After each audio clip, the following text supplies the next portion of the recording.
आज है chapter number 3, चतुर्भुजों को समझना, यानी कि अंडरस्टैंडिंग द क्वाड्रिलेटरल्स। इसमें हमारा जो पहला हमें जो समझना है वो है बहुभुज यानी कि पॉलीगन्स। पॉलीगन्स क्या होता है? सरल रेखाखंडों से बना सरल वक्र या आकृति जो है वो बहुभुज कहलाती है। उसके बाद है बहुभुज के भी प्रकार होते हैं, उत्तल बहुभुज यानी कि कॉन्वेक्स पॉलीगन और अवतल बहुभुज यानी कि कॉनकेव पॉलीगन्स। उत्तल बहुभुज क्या होता है?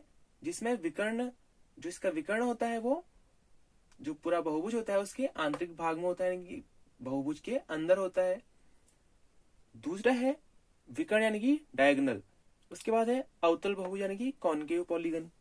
कॉनकेव पॉलीगन विकर्ण का जो कुछ भाग या पूरा भाग होता है वो बहुभुज के बाहर वाले भाग में होता है। यहाँ पे कुछ आकृतियां दी हुई हैं। इन आकृतियों से हम अच्छे से समझ सकते हैं कि उत्तल बहुभुज यानी कि कॉन्वेक्स पॉलीगन क्या होता है और कॉनकेव पॉलीगन यानी कि अवतल बहुभुज क्या होता है।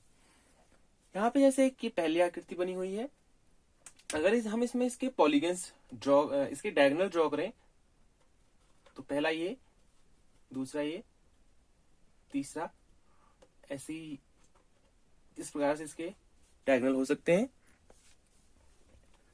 तो इसमें हमने देखा कि इसके जितने भी डायगोनल हमने विकर्ण बनाए वो सभी क्या है? बहुभुज के अंदर वाले भाग में है। तो ये कौन सा बहुभुज है?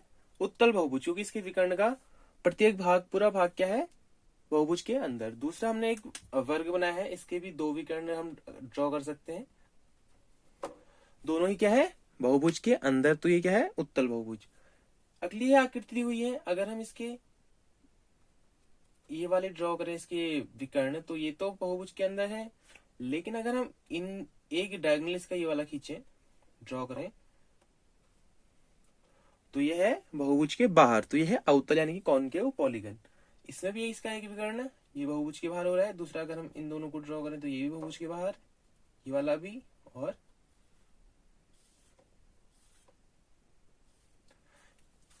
तो हमने जाना कि उत्तल बहुभुज जिसका विकर्ण जो है बहुभुज के आंतरिक भाग में होता है, अवतल बहुभुज जिसका विकर्ण बहुभुज के बाहर वाले भाग में होता है।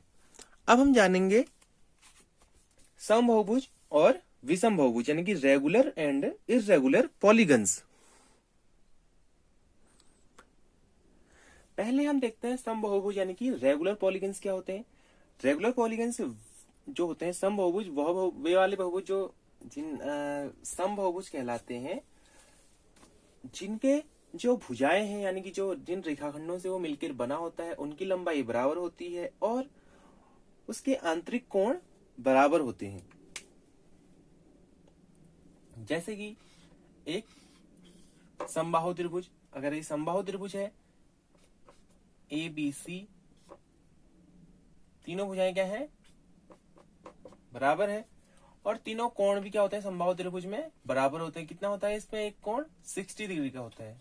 तीनों कोण क्या होते हैं? 60 के होते हैं। दूसरा हम ले सकते हैं एक वर्ग। एक वर्ग की चारों भुजाएं बराबर होती हैं और चारों कोण भी बराबर होते हैं। चारों कोण होते हैं 90-90 डिग्री के। तो ये क्या दोनों किसके उदाहरण है? समबहुभुज यानी कि रेगुलर पॉलीगन्स के उदाहरण है। अब हम देखेंगे विषम बहुभुज यानी कि इररेगुलर पॉलीगन्स। विषम बहुभुज यानी कि इररेगुलर पॉलीगन्स, ये वे बहुभुज होते हैं जिनकी भुजाओं की लंबाई असमान होती है। असमान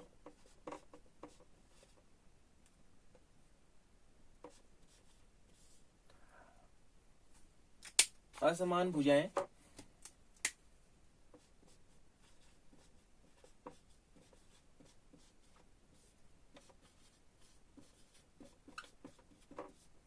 और असमान कोण,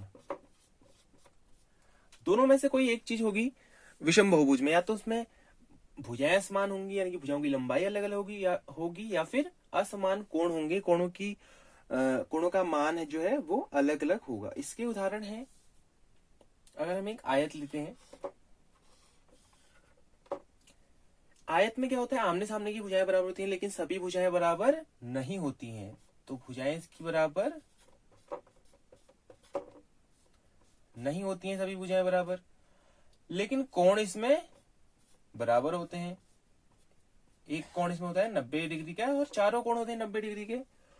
तो एक चीज तो इसमें शो हो रही है, कोण बराबर हो रहे हैं, लेकिन भुजाएं बराबर नहीं होती हैं, हो रही हैं। जैसे मैंने बताया था कि दोनों में से एक भी होगा तो वो क्या होगा, विषम बहुभुज यानी कि इर्रेगुलर पॉलीगन्स होगा। समबहुभुज को हम और विषम बहुभुज को समझने के लिए हम जो है इनका क्या करते हैं, डिफरेंस यानी कि इनका अंतर देख लेते हैं। इसमें एक होता है समान भुजाएं,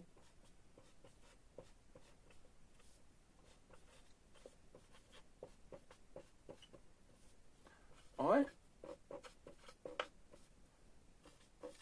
समान कोण यानी कि सेम एंगल्स। भुजाओं की लेंथ जो है, length of sides will be equal. और विषम बहुभुज में होता है असमान भुजाएं,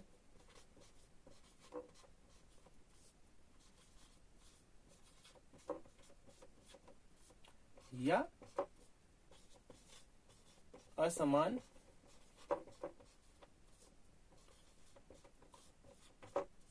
कोण।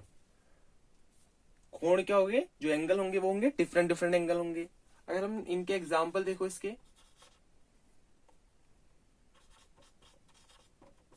एग्जाम्पल होंगे समबाहु यानी कि रेगुलर पॉलीगन्स के हो जाएंगे, समबाहु त्रिभुज हो जाएगा,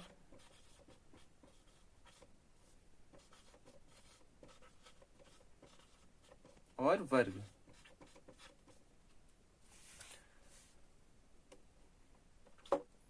इसके एग्जाम्पल हो जाएंगे विषम बहुभुज के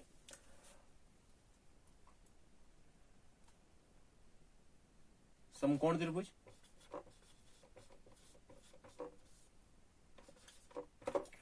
और आयत।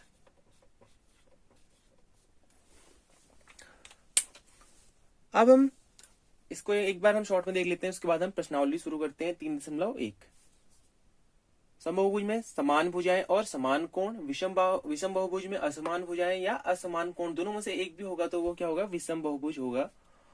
इंग्लिश में भी याद रख लें इसको, ये होता है समबहुभुज कॉन्वेक्स पॉलीगन, और विषम बहुभुज होता है, नहीं, ये होता है रेगुलर पॉलीगन्स, और विषम बहुभुज होता है इर्रेगुलर पॉलीगन्स। इसके एग्जाम्पल समबाहु त्रिभुज और वर्ग, और इसके एग्जाम्पल समकोण त्रिभुज और आयत। अब हम देखते हैं प्रश्नावली 3.1। प्रश्नावली 3.1, इसका पहला सवाल है, कुछ आकृतियां दी हुई हैं, हमें इनको वर्गीकरण, इनका जो है वर्गीकरण करना है। किनमें, साधारण वक्र में, उत्तल बहुभुज में, साधारण बंद वक्र में, अवतल बहुभुज में और बहुभुज में हमें इनका वर्गीकरण करना है। पहला है हमारे पास साधारण वक्र। साधारण वक्र कौन कौन से हैं, इसमें पहला साधारण वक्र है, दूसरा भी साधारण वक्र है, और इसमें फिर पांचवा साधारण वक्र है, उसके बाद छठा, उसके बाद सातवां। तो लिख देंगे हम इसको, पहले को मैं इस प्रकार से लिख रहा हूं, इसको ये रोमन में लिखे नहीं, मैं इनको सिंपल में लिख रहा हूं।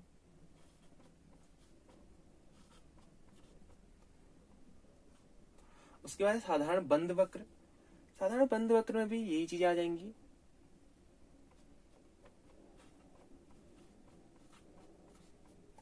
उसके बाद है बहुभुज कौन कौन से हैं। बहुभुज की क्या डेफिनेशन थी कि वो क्या होना चाहिए, रेखाखंडों से ही मिलकर बना होना चाहिए। तो इसमें पहला है जो रेखाखंडों से मिलकर बना है, दूसरा बना है रेखाखंडों से मिलके, तो इसमें और इसके, तो इसका जो हो जाएगा पहला और दूसरा हो जाएगा इसमें। उसके बाद है उत्तल बहुभुज। उत्तल बहुभुज में क्या होना चाहिए, विकर्ण, विकर्ण बहुभुज के अंदर होना चाहिए। तो उत्तल बहुभुज का उदाहरण है यहाँ पे दूसरा वाला। फिर है अवतल बहुभुज। अवतल बहुभुज में पहला है, यह है अवतल बहुभुज। अवतल बहुभुज, इसका जो विकर्ण है वो क्या हो रहा है, बाहर हो रहा है, तो ये क्या है, अवतल बहुभुज का उदाहरण है एक। उसके बाद चौथा है इसमें अवतल बहुभुज।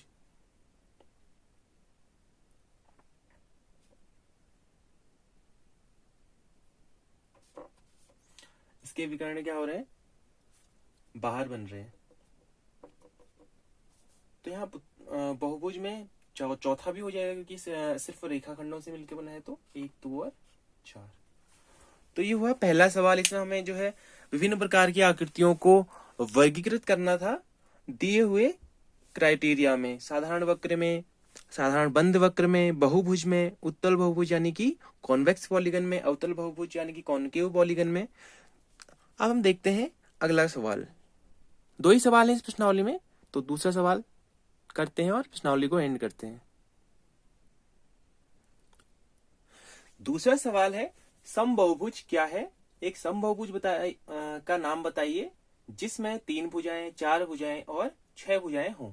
तो पहला है इसमें समबहुभुज क्या है। समबहुभुज क्या होता है, जिसमें समान कोण होते हैं और समान भुजाएं।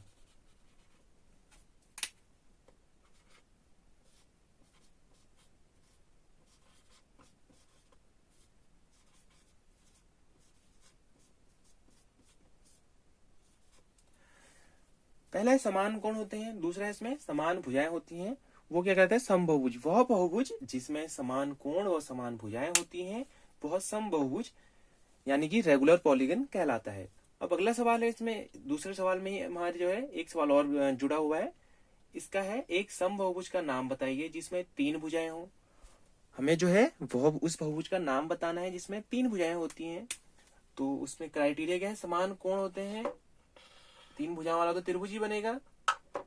समान भुजाएं होती हैं इसमें, तो भुजाओं की लंबाई बराबर होती है। ये कोण बराबर, ये बराबर भुजाएं और ये भुजाएं बराबर। तो ये कौन सा है, समबाहु त्रिभुज।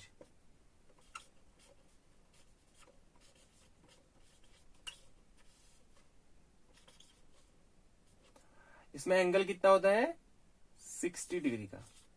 तीनों कोण कितने होते हैं, 60 डिग्री के होते हैं। अगला है जिसमें 4 भुजाएं हों।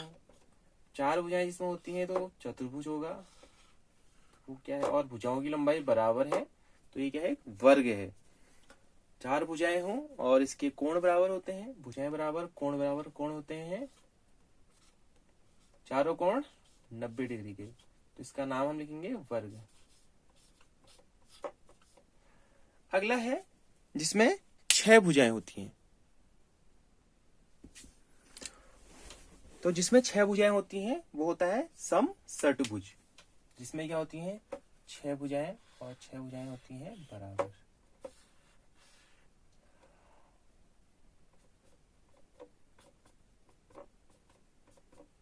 ये बराबर के चिन्ह के लिए है कि उसकी भुजाएं क्या है, बराबर होती हैं, तो बराबर के लिए हम ये वाला निशान लगा रहे हैं। और इसमें जो है प्रत्येक कोण होता है 120 डिग्री का। आकृति का नाम है हमारा समषटभुज।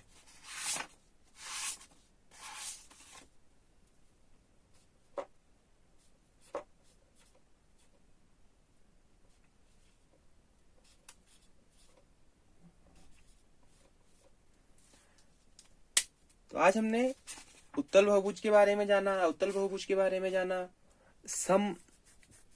समबहुभुज के विषय में जाना, विषम बहुभुज के विषय में जाना और प्रश्नावली 3.1 के सभी सवालों को हमने हल किया। अब अगले वीडियो में हम जो है प्रश्नावली 3.2 को हल करेंगे। आज के लिए इतना ही था आज की वीडियो में।